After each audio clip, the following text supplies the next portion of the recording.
आज हम पढ़ेंगे कक्षा 9 की विज्ञान बल चैप्टर फोर्स किसे कहते हैं, इसका मात्रक क्या होता है और यह कौन सी राशि होती है और इसके लिए क्या फार्मूला होता है, सारी चीज़ों के बारे में हम आज पढ़ेंगे। देखो, सबसे पहले बात कर लेते हैं कि बल किसे कहते हैं, फोर्स किसे कहते हैं।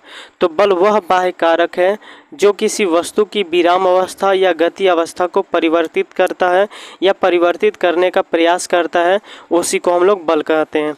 बल क्या होता है, ऐसे ही आप लोग समझ लो कि जब कोई वस्तु या तो विराम की अवस्था में है तो ये विराम की अवस्था में ही रहेगी, ठीक है, या गति की अवस्था में है तो गति की अवस्था में ही रहेगी, जब तक कि हम उस पर कोई एक्सटर्नल क्या करते हैं, वर्क नहीं करते। वही वर्क ही क्या कहलाता है, फोर्स कहलाता है।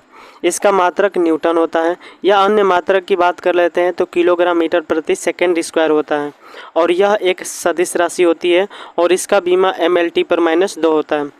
बल के लिए जो फार्मूला मिलता है F बराबर m में मिलता है, जहाँ F बराबर बल, m बराबर द्रव्यमान और a बराबर त्वरण होता है।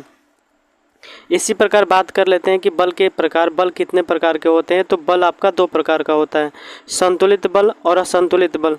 पहला आता है कि संतुलित बल किसे कहते हैं, तो जब किसी वस्तु पर एक साथ कई बल कार्य कर रहे हो और उनका परिणामी बल शून्य होता है। जब किसी वस्तु पर कई बल कार्य कर रहे हो और उन पर जो परिणामी फोर्स होता है वह क्या होता है, 0 होता है, तो उन्हीं बलों को ही हम लोग क्या कहते हैं, संतुलित बल कहते हैं। जैसे रस्साकसी का खेल, ठीक है। इसके अलावा दूसरा जो हमारे पास आता है कि असंतुलित बल किसे कहते हैं, तो जब किसी वस्तु पर एक साथ कई बल कार्य कर रहे हो और उनका परिणामी शून्य नहीं होता है, तो उन बलों को ही असंतुलित बल कहा जाता है। अगर वीडियो आपको थोड़ा सा भी समझ में आया होगा तो आप चैनल को सब्सक्राइब जरूर करें। Thank you so much for watching this video.